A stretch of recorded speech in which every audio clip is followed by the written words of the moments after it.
Asparagus quiche has become a firm favourite in our house, especially when we're having friends or family over for entertaining, so if they come over for brunch or for dinner. And I'm going to show you first how to make the base of this quiche, and you will see that it's incredibly versatile. I'm not just using it to make this quiche, I also use it for making breadsticks, for instance, especially for the kids, or I cut it into small squares and then I freeze it, and I can take it out whenever I want and top it with guacamole or tapenade or my favourite pesto, for instance. Okay, to make the base I start with the ground cashews and I just add them to a glass bowl or any bowl that you have. Okay, and then I add the coconut flour. Next then you can take a little bit of salt, about half a teaspoon, and you add it to the mixture, and then also the ground garlic. Okay, once you have all the ingredients in a bowl, you just mix it a little bit gently and just make sure the garlic is not staying in one lump. So the next step is to add the butter, and I've cubed it a little bit to make it easier to spread it around the other ingredients. So you just add it all to the coconut flour, the cashews, garlic and salt, and then you get stuck in with your hands basically, so that's the fun part. So you go in and you think at the beginning, oh, this is never going to work, this is never going to stick together, but it just takes a little bit of time. But as you keep kneading away and working the dough, your hands will warm up the butter and you just keep kneading away here. And once you have this good dough that sticks together well, you then take the whole thing and you transfer it over to your baking tin. You put it in the middle of the tin and then you just start working away again. You basically just spread it all out, and you think at the beginning, oh, there's never ever going to be enough dough to cover the whole base, but you just keep working away.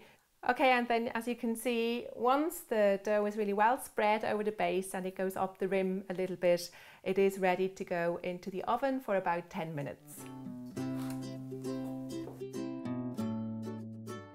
Then heat the olive oil in a frying pan and gently saute the leeks for a few minutes.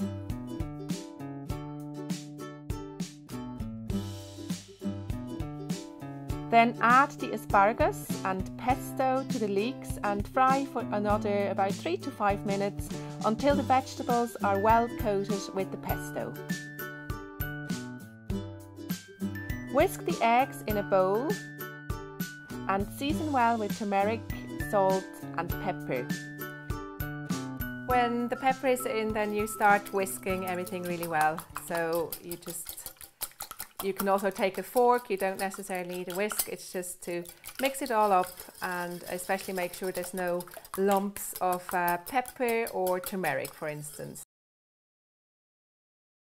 Okay, and once the quiche base has been in the oven for about 10 minutes, we're ready to then let it cool down a little bit and then add the vegetables, so the leeks, the asparagus and the pesto. And we simply pour all the vegetables onto the quiche base and distribute it very evenly. So make sure that the whole base is covered. Once that's done, we're ready to pour the eggs over. So we just, again, it's the same as with the vegetables, just very evenly over the vegetables. Just make sure everything is covered. Then at the very end, once we've done that, we can take the asparagus tips and put them just very evenly again in sort of a circle around the quiche. And once that's done, the quiche is ready to go back into the oven for about 45 minutes. So 45 minutes later, the quiche is out of the oven, and doesn't it look just absolutely delicious? Okay, what I usually do first is I go around the rim with a knife just to loosen it all up and making sure I can take off the ring without any problem. And then this quiche is made for 5 people, so I cut it into 5 slices. So there you go, this is a fabulous and easy to make ketogenic asparagus quiche that you can make for brunch or for dinner, and I'm sure that the whole family will enjoy.